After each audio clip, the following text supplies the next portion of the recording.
Okay, so now we're in chapter 5, lecture number 5, which is called Cosmic Evolution and the War in Heaven, which is given on April 14th, 1909 in the evening. So now Steiner begins to move into the old moon period. We've discussed Saturn, we've discussed Sun, now he begins to discuss the old moon period. And he has some really interesting ideas here. First he says, okay, so we had Saturn, and we had those beings who were human on Saturn are the beings who are today Archai. The beings who were human on Sun are the beings today which are archangels. And the beings who are human on Old Moon are today's angels, or the hierarchy immediately above humans. Humans will eventually move up into these slots as they evolve their consciousness through these post-Atlantean epochs and then to the future days of our solar system, which he gives in this chapter. He says that, so then we have the Earth phase, and then after that will come the Jupiter phase, and then will come a Venus phase, and then finally will come a Vulcan phase. He doesn't say too much about characterizing those three phases. There's a point where he talks about here why he calls Saturn the Saturn phase, since it doesn't have anything really apparently to do with the planet Saturn. But he says he calls it Saturn because how wide it was as wide across as about where the orbit of Saturn is today. He doesn't, Pluto hadn't been discovered yet when he's giving these lectures, but he does mention Uranus and Neptune later on in these lectures, but he doesn't really factor them in as having any role to play in this cosmic formation. He sticks with the traditional planets, and he kind of waves his hand at Uranus and Neptune, saying that they don't really have anything to do with this. In contradistinction to astrology, and I think astrologers would say this, that Uranus, Neptune, and Pluto have a lot to do with your transits, and they are the hardest and most severe transits, especially any transits you get of Pluto. Those are rough transits, and they absolutely do factor into transits on your birth chart. So they do play a role, but Steiner's a traditionalist. He's trying to stick with the traditional systems and save them as much as possible as in the face of modern science. So then we get a contraction of this orbit, he says, from Saturn. During Sun, it contracts to about the orbit of Jupiter. And then during Moon, it contracts further to about the orbit of where Mars is at. So that leaves the question of why he didn't call old Sun old Jupiter, and why he didn't call Moon old Mars. And the best, I'm not sure, but the best explanation I can give is that he's following loosely the days of the week here, and Jupiter corresponds to Thursday, and Thursday does not come before Saturday, Sunday, or Monday. So I think that's the reason why he likes preserving as much as possible the schemas here, the old schemas. So we have this movement then.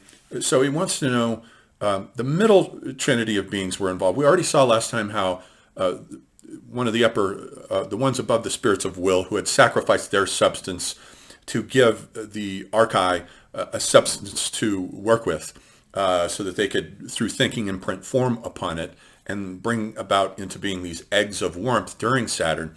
But now he wants to know, so what is it that brought about the densification and contraction processes involved here? And he says, there's a curious thing. In his day, really the only viable model for the origins of the solar system was the Kant-Laplace model. And he brings this up and he says that if we look at materialistic science, what we see is this Kant-Laplace model for the origins of our solar system out of a spinning cloud of dust and gas. So it spins. And he says there's an experiment that teachers will do in a classroom to demonstrate how this works. And as it spins, of course, planets break off from this spinning. And he says, so what you do is you fill a cup full of water, you put a drop of oil in the center of it, then you make a spinner by punching a needle through a little piece of cardboard, and you put it into the center of the oil, and you spin it. And as you spin it, you'll see these little drops of oil spinning off of it. And he says the proud professor will stand back and say, thus, voila, that's how it all came into being. And then Steiner says, except for the fact that what's missing here is what's doing the spinning. I mean, here the professor's doing the spinning in the experiment, but how did this spinning actually come about in our solar system? So it could only have been spiritual beings who gave this thing not only form but motion as well. So he says that's what's being left out here. And so spiritual beings, this middle trinity, the spirits of wisdom, motion, and form, which are the ones in between. The dominions, the mights and the powers are the ones in between, and they were involved. The spirits of wisdom were present during Saturn, and they were down within it, whereas the seraphim and cherubim were on the outer periphery looking down. They were external to all this. But this middle trinity rather, was there. And the spirits of wisdom, their job was to organize this whole thing, imprint it with wisdom, so to say, in relationship to the outer cosmos. That was their job. And the job of the mites, or the spirits of motion then, was to take the directives from them and apply it and give this thing motion. And then to give the warmth body motion. There's no light yet, it's just warmth. And finally, the third group, the spirits of form, give it structural stability so that it doesn't just disappear. Their job is to confer form. That's what they do. And so they were involved there. But what brought about the densification from warmth to gas and air on Old Sun, as well as the condensification from about the orbit of Saturn down to the orbit of Jupiter, were the spirits of wisdom. They're the ones who contract it, and they are the ones who bring about the densification process of the elements. So this is always done by spiritual beings, these spiritual processes that take place as they move.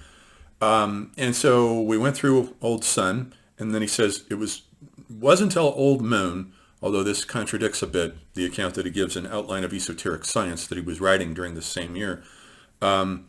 He says it wasn't until Old Moon that this thing split into two separate planetary bodies, where the sun split off from Earth plus Moon. He just calls it Moon, but it's still Moon and Earth together. But the densification process was brought about here by the mites, who condensified the orbit down to about the level of where Mars is at today. And they brought about the densification to water, which, as we've already seen, stands in for any type of liquid, is thought by spiritual science to represent, to be referred to as water, the element of water. So there's a liquefaction process that goes on then, and it becomes too dense. The spirits of motion bring this process about, the mites, and they have the central role to play during the Old Moon process.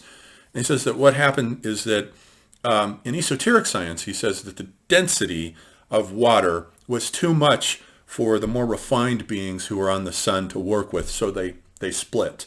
They left, and because they could only work with the warmth and air, but water was something too dense for them, so they left. That's the account he gives in esoteric science.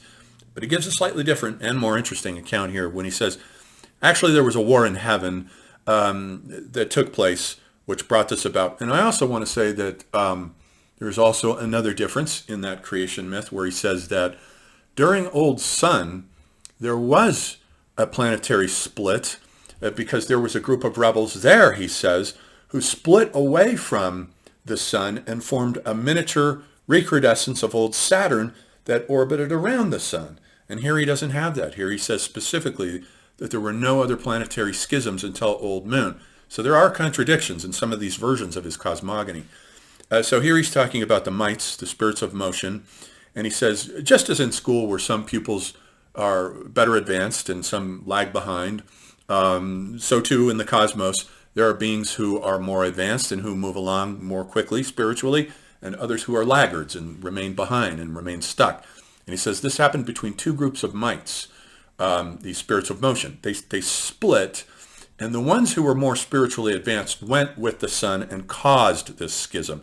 They caused this separation between sun and Earth plus Moon, and the ones who were laggards are the ones who then, the sun became sort of the center of this, and the ones who remained behind were on a separate sort of ball, planetary ball, that then orbited this at about the periphery of where Mars is, keeping the size about the same. But there was this war in heaven between these two, and he says the remainder of this war in heaven is visible today in the asteroid belt that occurs between Jupiter and Mars. That's the sort of physicalistic remainder of what went on the spiritual plane, this war in heaven between these two groups. And so that's the account that he gives here, which is a somewhat different account. He doesn't mention this war in heaven in Outline of Esoteric Science being the cause. He only says that it's because the sun beings, and Christ is one of these beings. The Christ being is one of these beings who withdraws. And this isn't Jesus, so keep that in mind. When we get to the fifth gospel, I'm going to look at his particular, his own uniquely weird Gnostic version of the Christ myth, where the Christ being is a sun god, Jesus is a different person. Jesus is a human being, and there are actually two Jesus kids that we'll get into later on. It gets wonderfully weird. Everything with Steiner is weird. That's why I like him so much. There's so much imagination in all of his stuff. And so what happens then is that we get this war in heaven and the formation of the asteroid belt. And indeed, there is something called the Titius-Bode mathematical formula that, if you look at it, it makes a series of predictions based on some sort of formula, algorithm, or whatever. I can't do math, so whatever it is. But if you pull it up, you can probably find it online, pull it up and look at it. It makes predictions for where there should be a planet, about what the distance should be between each of the planets. And indeed, the numbers correspond pretty closely. And where there is that asteroid belt, it predicts that a planet should be there.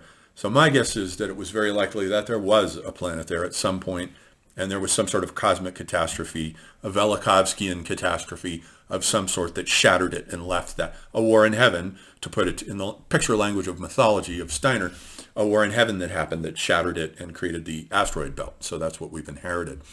And so that's as far as he gets in this lecture, down to the separation of the sun from Earth plus moon. And then we'll see what happens next in the next lecture.